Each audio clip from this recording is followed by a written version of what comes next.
Subscribe કરો સતશ્રી ચેનલને અને બેલ આઇકોનને દબાવો, જેથી સતશ્રીના નવા વિડીયો સર્વપ્રથમ આપને પ્રાપ્ત થશે. અને આ તો કાળ ઝાળ નો ખાવાનું દ્યો શ્રાપ દઈ દે. નો આ તમે આમ જો ને, અમુક અમારી નાતમાં બાવા હોય એવા હોય, 500 રૂપિયા દે દો બચ્ચા, બેટા 500 દે દો, એમ નો દે મારા શ્રાપ દઈ દે. એટલે દુર્વાસા ઋષિ એવું કરે. યુધિષ્ઠિર રાજા કહે છે, ખારું ઋષિ તમે નાવા જાઓ. શિષ્ય મંડળ લઈને આવેલા મોટું જબરું, બધાય નાવા ગયા. આ બાજુ દ્રૌપદીએ ભગવાન કૃષ્ણને પ્રાર્થના કરી, હે ભગવાન, હવે આ ઋષિના શ્રાપથી બચાવવા એ તારા હાથની વાત છે. જે દિવસે તમે દુશાસનના હાથે મારા ચીર ખેંચાતા હતા અને તમે મારી રક્ષા કરી હતી, એમ આજ તમે મારી રક્ષા કરો. પાહી મામ કૃપયા દેવ શરણાગત વત્સલ, દુશાસનાદહમ પૂર્વમ સભાયામ મોચિતાયથા. હે ભગવાન, ચીરહરણ વખતે તમે મારી જેમ રક્ષા કરી હતી, એમ તમે મારી રક્ષા કરો. મારે તમને આ વાત ઉપરથી એ બી કહેવું છે કે જિંદગીમાં કોઈ દી સંકટ આવે ને, તો કોઈ એક ઈશ્વરની હારે સંબંધ બાંધી રાખજો. બેન હોય કે ભાઈ, જે તમારા ઈષ્ટદેવ હોય, રામ કે કૃષ્ણ કે જે હોય તે, એની હારે ગાઢ સંબંધ રાખો. ઈશ્વર તત્વ દેખાતું ભલે ન હોય, પણ ઈશ્વર તત્વ વિના દુનિયા એક સેકન્ડ ચાલે. એક ઘડો બનેલો હોય ને તોય કોક એનો બનાવનારો હોય, તો આટલું મોટું તંત્ર જે ચાલે છે, કોક તો આનો પ્લાનિંગ કરનારો હશે. ભેંસ ઘાસ ખાય તોય લોહી થાય, ભેંસ ઘાસ ખાય તો એમાંથી લોહી થાય, સિંહ માંસ ખાય તો એમાંથી લોહી થાય, કબૂતર કાકરા ખાય તો એમાંથી લોહી થાય, આપણે અન્ન ખાઈએ તો એમાંથી લોહી થાય. અને હજી સુધીમાં કોઈ સાયન્ટિસ્ટ લોહી બનાવવાની ફેક્ટરી બનાવી શક્યો? જે અનાજ તમારા કુકરમાં ન પચે, એ અનાજ તમારા પેટમાં પચે. કેવો જઠરાગ્નિ અગ્નિ મૂક્યો અને છતાંય કોઈ દી બાળે નહીં. કુકરને સેજ હાથ અડ્યો હોય ને, ફરફોલા થાય ભાઈ. કોક છે, અને એને જે નામથી પોકારવો એ નામથી પોકારો, પણ એની હારે સંબંધ રાખો. અને જિંદગીમાં કોઈ એવો સંકટ સમય આવે અને તેથી તમે એને યાદ કરો દ્રૌપદીની જેમ, એ તમારી રક્ષા કરે ને. ईश्वर अपने साथ है, डरने की क्या बात है. વાહ! ईश्वर अपने साथ है, डरने की क्या बात है. सदा सफलता साथ हमारे, सदा सफलता साथ हमारे, हाथ में उसके हाथ है. ईश्वर अपने साथ है, डरने की क्या बात है.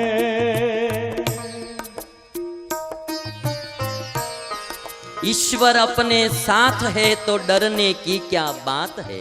પાંડવોના જીવનમાં બીજું ભલે કાંઈ નહોતું, પણ એની ભેગો કાનુડો અખંડ હતો ભાઈ. ઈશ્વર એની સાથે હતો.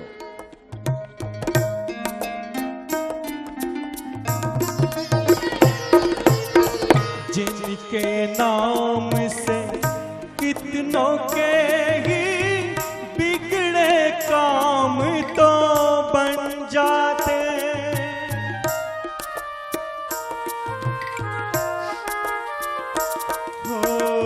जिनकी याद से जन्म जन्म के कष्ट सभी मिट जाते हैं.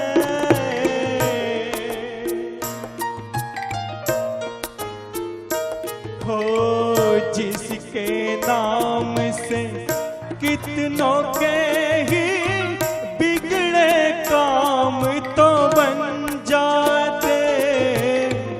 जिसकी याद से जन्म जन्म जन्म के कष्ट सभी मिट जाते हैं, सामने वो दिन रात है, प्यार की बरसात है, सामने ये दिन रात है, प्यार की बरसात है, सदा सफलता साथ हमारे, सदा सफलता साथ हमारे, हाथ में उसके हाथ है, ईश्वर अपने साथ है, डरने की क्या बात है, ईश्वर अपने साथ है, डरने की क्या बात है। દ્રૌપદીએ પોકાર કર્યો. ભગવાન કૃષ્ણ રૂકમિણીને છોડીને તરત હાજર થઈ ગયા છે.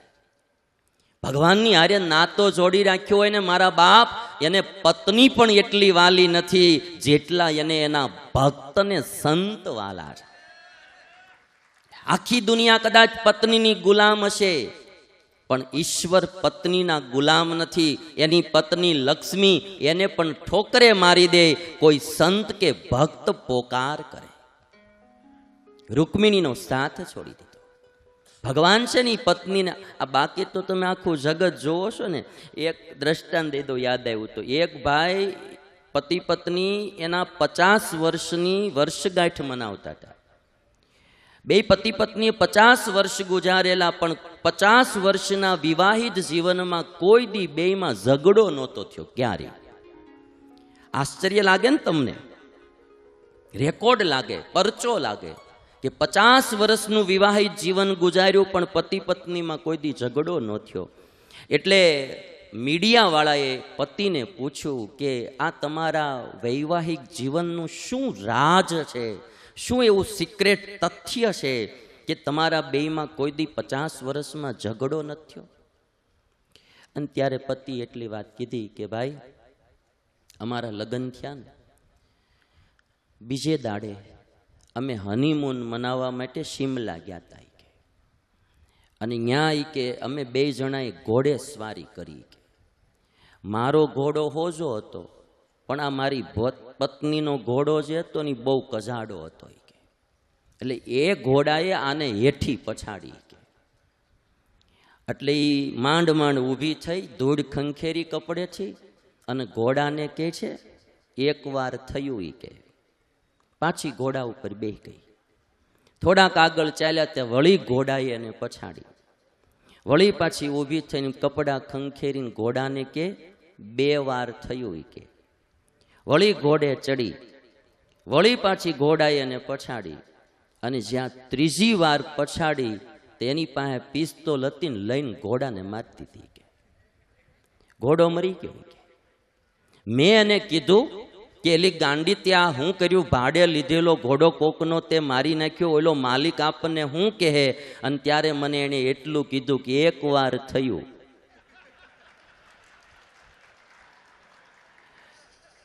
મેં એને કીધું પણ તું જરા વિચાર તો ખરી કે આ તે ઘોડાને મારી નાખ્યો. જવાબ હું દેવું તો કે 2 વાર થયું.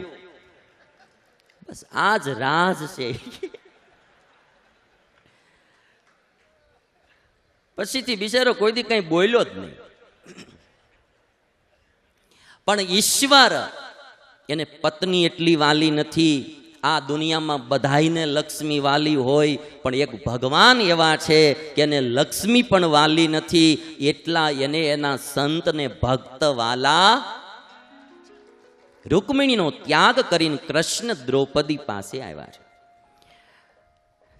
દ્રૌપદી કે પ્રભુ દુર્વાસા આવ્યા છે ને ખાવાનું નથી, નહીં દઈએ તો શ્રાપ દેહ કંઈક કરો. ભગવાન કે ભૂખ તો મને લાગી છે. દ્રૌપદી કે ભાઈ ઓલાનું થતું નથી, તમારું ક્યાં? એ કે ઓલું અક્ષય પાત્ર લાવો. દ્રૌપદી અક્ષય પાત્ર લાવવાની, પાત્રમાં એક ખાલી ફોડું શાકનું ચોટેલું હતું. એટલે લઈ અને ભગવાન કૃષ્ણ જેમાને આખી દુનિયા તૃપ્ત થઈ ગઈ ભાઈ. એક ફોડું ભગવાન જેમાં આખી સૃષ્ટિ તૃપ્ત થઈ ગઈ. દુર્વાસા ઋષિ એના શિષ્યો સાથે જ્યાં નદીએ નાવા ગયા હતા ને, બધા ઓડકાર મીડ્યા ખાવા, આવ આવ કરવા મીડ્યા. બધા મોટી મોટી ફાંદડીઓમાં હાથ ફેર આવ આવ કરે. બધા શિષ્યો કે છે ગળા સુધી ખાઈ લીધું હોય ને ગુરુ એવું લાગે છે. આમાં એક કોઈ વાત ખોટી નહીં કેતો. જો આ કંઠ તૃપ્તા વિપ્રર્ષે કિંચિત ભુંજા મહે વયમ. આમ ગળા સુધી ખવાઈ ગયો ને એવું લાગે છે ગુરુ. હવે આપણે યુધિષ્ઠિરને કહીને આવ્યા છે ભોજન બનાવો, અમે જમવા આવીએ છીએ, ત્યાં જઈને આપણે શું જમશું? આપણે ખોટી એની પાસે રસોઈ બનાવી અને હવે જઈને નહીં ખાઈએ તો યુધિષ્ઠિર આપણને શ્રાપ દે. દુર્વાસે કે ઈ માળું સાચું હોય કે? એક વાર હું અંબરીશ રાજાને અડફેટે ચડ્યો તો ભૂકા બોલી ગયા હતા, હવે ફરીને આની પાસે ન જ જવું. તો કે શું કરું? અહીંથી જ ખેખટિયા કરો. સીધે સીધા ત્યાંથી દુર્વાસાને બધા વયા ગયા. આ બાજુ યુધિષ્ઠિરે સહદેવને ગોતવા માટે મોકલ્યા કે જાઓ તમે. દુર્વાસા કેમ ન આવ્યા? સહદેવે બધીએ ગોત્યા, ક્યાંય જડ્યા નહીં. સહદેવ પાછા આવ્યા. કૃષ્ણ કહે છે કે હવે એ નહીં આવે, તમ તાર ચિંતા કરો માં. યુધિષ્ઠિર કે પણ પ્રભુ એનો કાંઈ ભરોસો નહીં, રાતે 11 વાગે આવે. એ કે હવે 11 વાગે નહીં, કોઈ દી તમારી હામું નહીં જોઈ. દુર્યોધનનું કાવતરું આખું ફેલ ગયું ભાઈ.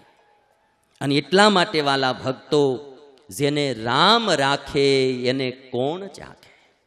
જે પાંડવોની રક્ષામાં ભગવાન હતા એનો વાળ વાંકો થયો નહીં. આ બાજુ ભગવાન કૃષ્ણ હતા, એ ત્યાંથી વિદાય લઈને દ્વારકા ગયા.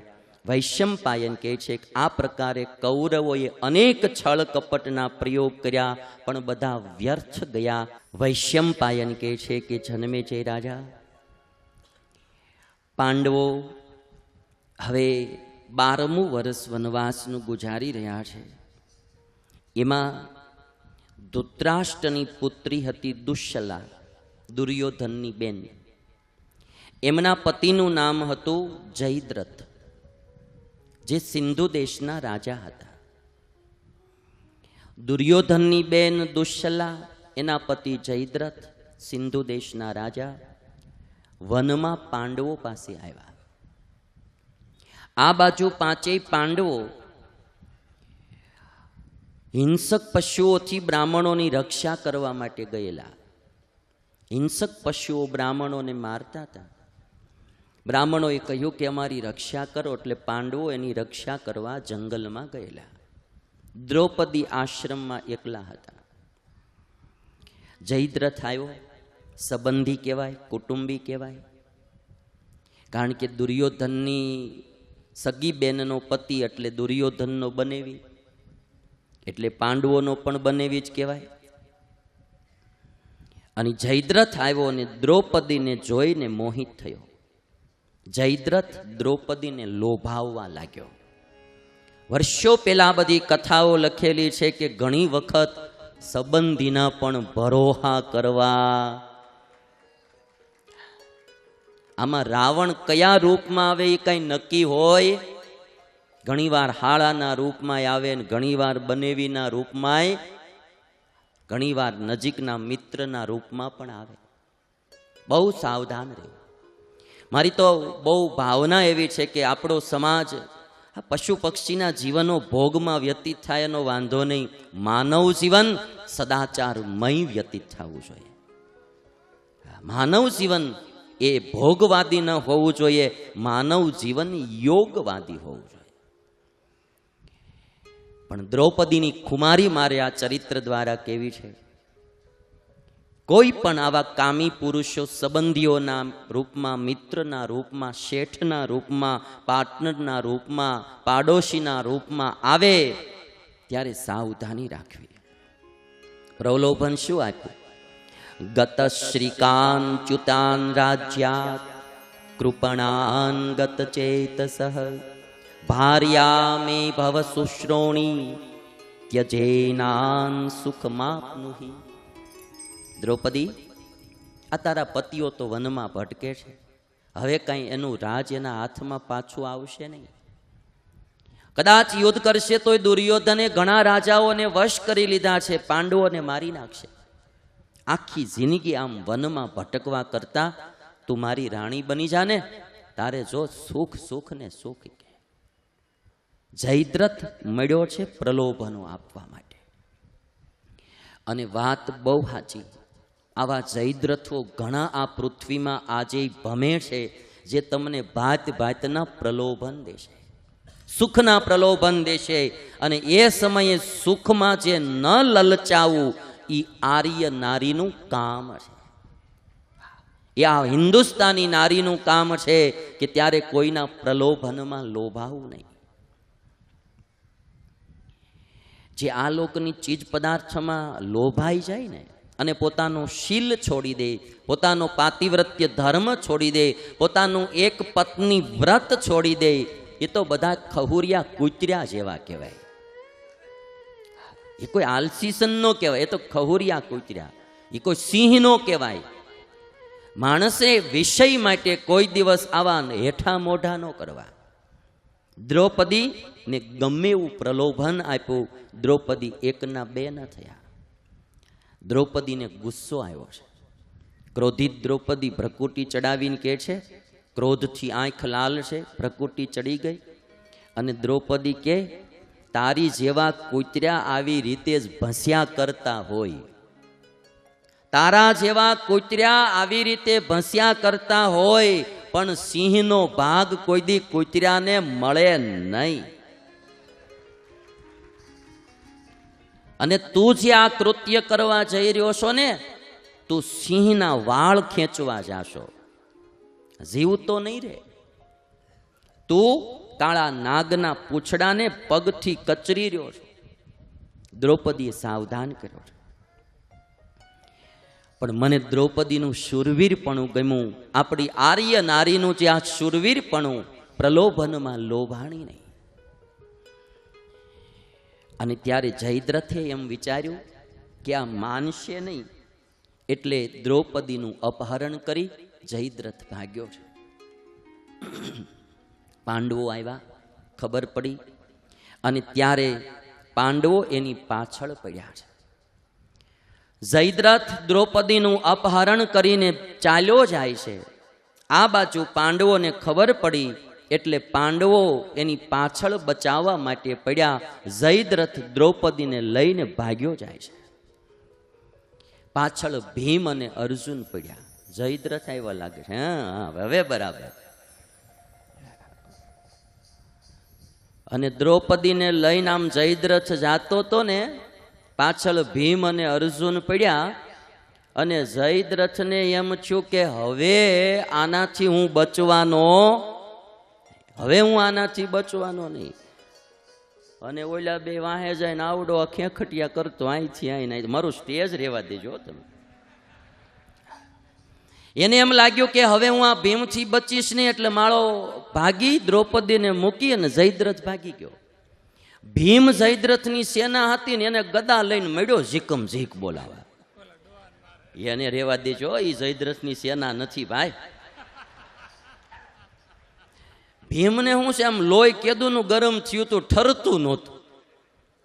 અને આમ ને આમ જ્યારે આમ ગદાઓ લઈને સૈન્યને મળ્યો મારવા, અને ત્યારે અર્જુને જઈને કીધું, સેનાને મારે શું થાય, ઓલો જયદ્રથ ક્યાં ગયો, એને તો પકડ. અને ત્યારે પછી જયદ્રથને પકડવા માટે બે ભાઈઓ પાછળ ચાલ્યા છે. યુધિષ્ઠિરને કહે છે કે તમે દ્રૌપદીને લઈને આશ્રમમાં જાઓ, અમે હમણાં જયદ્રથને પકડીને આવીએ છીએ. પણ યુધિષ્ઠિર રાજાની ક્ષમા એટલી હતી કે યુધિષ્ઠિરે એમ કીધું કે જોજો, તમે જયદ્રથને પકડજો પણ મારતા નહીં. ગમે એમ તો એ આપણી ગાંધારીની દીકરીનો પતિ છે, તમે જયદ્રથને મારશો તો ગાંધારી નારાજ થશે, માટે તમે એને મારતા નહીં, વધ ન કરતા. ભીમે અને અર્જુને બે પકડી લીધો. અને પછી ભીમે એમ કીધું, ભાઈ છે ને બહુ દયા ખાધા કરે છે અને આપણને મારવા દેતા નથી, આવાને તો હાવ ગુંદડી જ નાખવા જોઈએ. પણ હવે એમ કરો, આણે પર નારી ઉપર નજર નાખી છે ને આને એવો કદરૂપો કરી નાખો. એ કે કદરૂપો કરી નાખો. એટલે ભીમ છે ને હજૈયો લઈ અને માથેથી મળ્યો વાળ કાપવા. હો બજીએથી થોડા થોડા કાપ્યા, જરા જરા કાપ્યા, વચ્ચે વચ્ચેથી 4-5 સોટલીઓ કરીને થોડાક દાઢીએથી કાપ્યા, થોડાક રાખ્યા ને થોડાક કાપ્યા ને થોડાક રાખ્યા, આખો કદરૂપો કરી નાખ્યો. પ્રગટ કાપે છે અને આ કથા બહુ સમજવાની છો. પણ પર નારીમાં નજર નાખે કે પર નારી ઉપર કોઈ દ્રષ્ટિ નાખે ઈ શોભાને પામે નહીં, ઈ કદરૂપા થાય ને થાય. અને ભીમ પછી હજૈયો લઈને મીડ્યો કાપવા. આવડત કાતર લઈને એવો લાગે. અને તમે આમ જો ને હવે જે કર્યો એને. અને પછી તો બે ભાઈઓએ ખારી પેટનો કદરૂપો કર્યો. અને પછી બે જણા હવે રહેવા દ્યો ભાઈ અને બિચારાને. યુધિષ્ઠિરે ક્ષમા કરી તો આપણે કરી દઈએ. અને પછી બે યુધિષ્ઠિર પાસે લઈને આવ્યા. અને યુધિષ્ઠિર પાસે જ્યારે હાજર કર્યો ને ત્યારે યુધિષ્ઠિરે એમ કીધું કે હવે આને છોડી દો, જયદ્રથને છોડી દો. ગમે એમ તો દુર્યોધનની બેનનો પતિ છે, એ આપણો બનેવી કહેવાય. સંબંધીએ ભૂલ કરી પણ એને છોડી દો. યુટ્યુબના માધ્યમથી કથા સાંભળતા ભક્તોને જય શ્રી સ્વામિનારાયણ. માનવ કલ્યાણ માટે જીવન સમર્પિત કરનાર પરમ પૂજ્ય સત્શ્રી, જેમની અમૃતવાણીથી કેટલાય લોકો વ્યસનમુક્ત થયા છે, કેટલાય પરિવારોમાં એકતા વધી છે, સમાજમાં પ્રભુ ભક્તિ, દેશભક્તિ, ગુરુ ભક્તિ, માતૃપિતૃ ભક્તિનો સંચાર થયો છે. આવી સમાજના કલ્યાણરૂપ કથાના પ્રચાર પ્રસાર માટે તમારા જન્મદિવસ, મેરેજ એનિવર્સરી, પુણ્યતિથિ અથવા કોઈ પણ દિવસે ડોનેશન આપી આ પુણ્ય કાર્યના સહભાગી બનીએ. યથાશક્તિ ડોનેશન આપવા માટે સંપર્ક 9904 17000. જય શ્રી સ્વામિનારાયણ. જો આ વિડીયો ગમે તો વધુને વધુ શેર કરો, લાઈક કરો અને તમારો અભિપ્રાય કોમેન્ટમાં લખો. અને હા, જો તમે હજી આ ચેનલ સબસ્ક્રાઇબ ના કરી હોય તો સબસ્ક્રાઇબ કરી બેલ વગાડી દેજો.